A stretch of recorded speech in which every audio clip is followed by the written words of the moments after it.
Multi asset allocation fund वो fund होते हैं जो कि अपने डाइवर्सिफिकेशन की वजह से जाने जाते हैं। मतलब कि हमें इनमें मल्टीपल एसेट क्लास का बेनिफिट देखने को मिल जाता है, जिसमें कि हमें equity, debt, commodities and real estate का एक्सपोजर देखने को मिल सकता है। सो देखा जाए तो दोस्तों, इस प्रकार के फंड्स पोर्टफोलियो को बैलेंस देने और लॉन्ग टर्म इन्वेस्टिंग के लिए बढ़िया विकल्प माने जा सकते हैं। तो आज इस वीडियो में हम इसी कैटेगरी के 3 सॉलिड फंड का आपस में कंपैरिजन करने वाले हैं, जिसमें कि Nippon India multi asset allocation fund, Kotak multi asset allocation fund और DSP multi asset allocation fund शामिल रहेंगे। तो दोस्तों, हम इन तीनों फंड्स को सभी पर्सपेक्टिव से कंपेयर करेंगे और वीडियो के लास्ट में जानेंगे कि इन तीनों में से कौन सा फंड बेस्ट है। तो चलिए कंपैरिजन की शुरुआत फंड्स की बेसिक डिटेल से करते हैं। अगर यहाँ पर इनके लॉन्च की बात की जाए तो निप्पॉन का फंड 2020 में लॉन्च हुआ था और कोटक और डीएसपी दोनों 2023 में लॉन्च हुए थे। यानी कि यहाँ पर निप्पॉन का फंड लगभग 5 साल पुराना हो चुका है, वहीं पर कोटक और डीएसपी कंपैरेटिवली नए फंड्स हैं।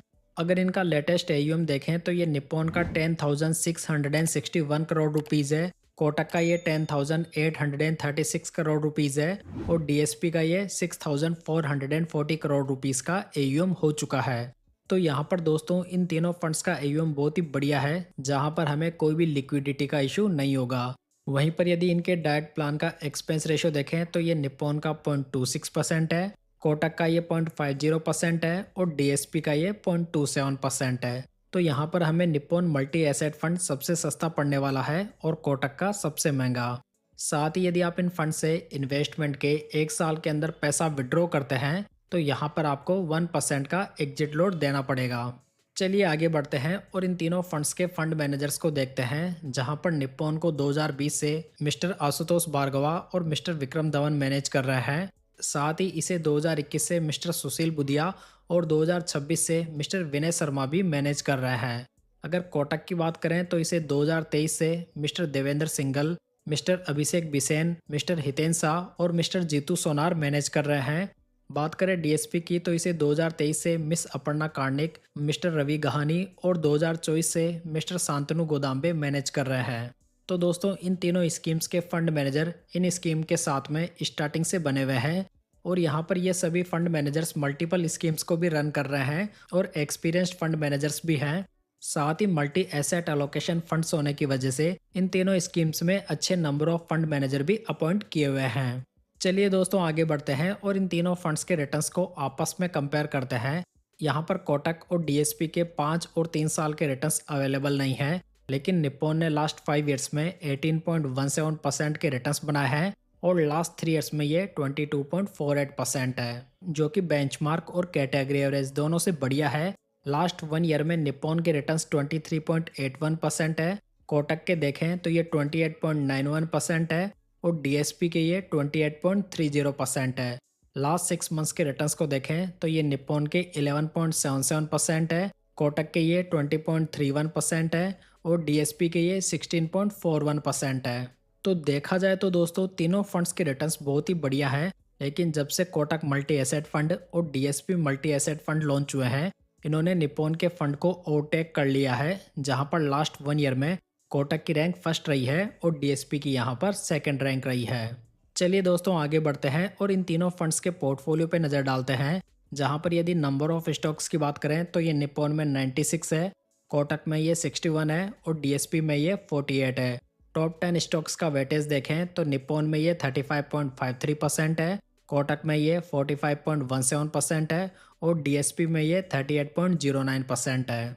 पोर्टफोलियो का यदि पीबी रेशियो देखें तो निप्पॉन का ये 3.62 है, कोटक का ये 2.89 है और डीएसपी का ये 3.16 है। पी रेशियो की बात की जाए तो ये निप्पॉन का 25.26 है, कोटक का ये 18.19 है और डीएसपी का ये 18.52 है। तो दोस्तों, जो पी रेशियो होता है वो पोर्टफोलियो का वैल्यूएशन इंडिकेट करता है। तो यहाँ पर कोटक के पोर्टफोलियो का वैल्यूएशन तीनों में रीजनेबल है, जबकि डीएसपी का भी बढ़िया है। हालांकि यहाँ पर निप्पॉन का वैल्यूएशन बाकी दोनों फंड्स के मुकाबले थोड़ा महंगा माना जा सकता है। अगर इन तीनों फंड्स का टर्नओवर रेशियो देखें तो निप्पॉन का ये 71% है, कोटक का ये 73.27% है और डीएसपी का ये 8% है। दोस्तों, टर्नओवर रेशियो ये बताता है कि फंड मैनेजर पोर्टफोलियो स्टॉक्स में 1 साल में कितने चेंजेस करता है तो यहाँ पर निप्पॉन और कोटक में काफ़ी ज़्यादा चेंजेस किए जाते हैं, लेकिन डीएसपी में काफ़ी अच्छी स्टेबिलिटी मौजूद है।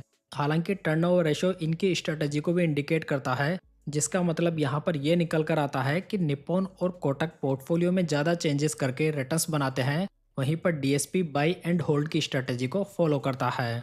चलिए दोस्तों, अब इन तीनों फंड्स के पोर्टफोलियो कंपोजिशन पे नज़र डालते हैं।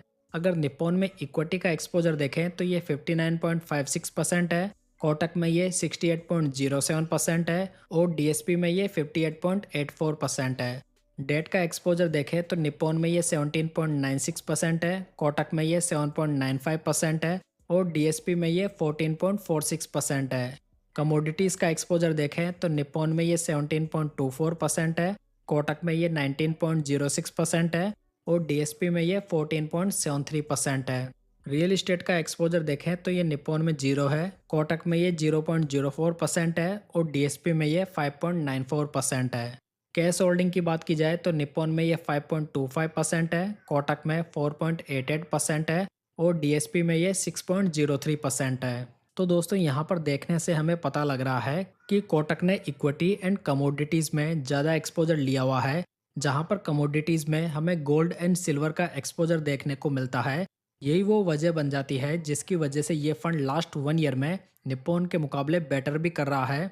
अगर Nippon India multi asset allocation fund की बात करें तो इसमें आई शेयर्स का ईटीएफ 6.45% का एलोकेशन रखता है, जिसमें कि आपको फॉरेन मार्केट की कंपनीज देखने को मिल जाती है।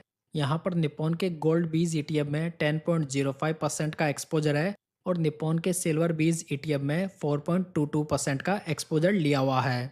कोटक की बात करें तो इसमें कोई भी फॉरेन इन्वेस्टमेंट नहीं है, जबकि कोटक के सिल्वर ईटीएफ में यहाँ पर 13.91% एलोकेशन लिया हुआ है और कोटक के गोल्ड में यहाँ पर 5.38% का एक्सपोजर दिया गया है।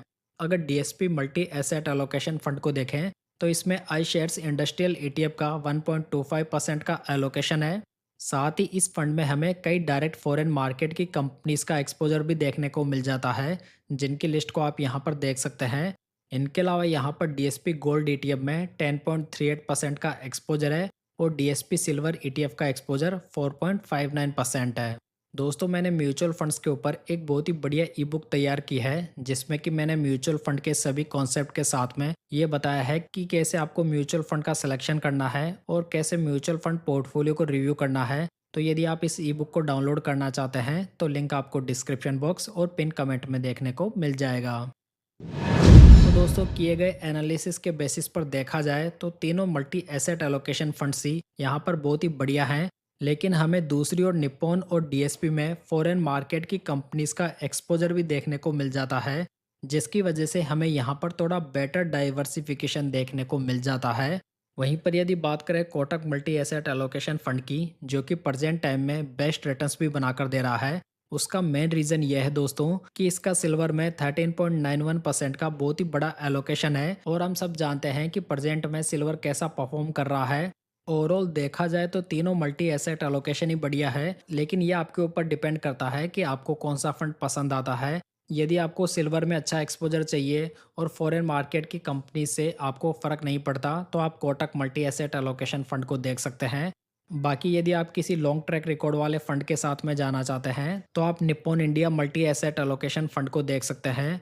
लेकिन फिर भी यहाँ पर यदि मैं कंक्लूजन रखूँ तो मैं यहाँ पर निप्पॉन को फर्स्ट पे रखूँगा, जिसका फर्स्ट रीज़न ये है कि यहाँ पर आपको फॉरेन मार्केट की कंपनीज का एक्सपोजर देखने को मिल जाता है। सेकंड, यहाँ पर लंबा ट्रैक रिकॉर्ड अवेलेबल है। थर्ड, यहाँ पर लो एक्सपेंस रेशो है। बाकी डीएसपी की बात करें तो ये दोनों फंड्स की तुलना में मोर स्टेबल फंड है और फॉरेन मार्केट की कंपनीज का एक्सपोजर भी हमें प्रोवाइड कर देता है। वहीं पर कोटक इन दोनों पॉइंट्स के मामले में बाकी दोनों फंड्स से पीछे रह जाता है, लेकिन इसके रिटर्न्स लास्ट 1 ईयर में बेस्ट भी रहे हैं, तो इसे भी कंसिडर किया जा सकता है। तो दोस्तों, ये थी आज की जानकारी। उम्मीद करता हूँ कि ये कंपैरिजन वीडियो आपको पसंद आया होगा। वीडियो अच्छा लगा हो तो इसे लाइक, कमेंट एंड शेयर जरूर कीजिएगा। साथ ही इस चैनल को सब्सक्राइब जरूर कर लीजिएगा। तो चलिए दोस्तों, फिर मिलते हैं किसी नई जानकारी के साथ।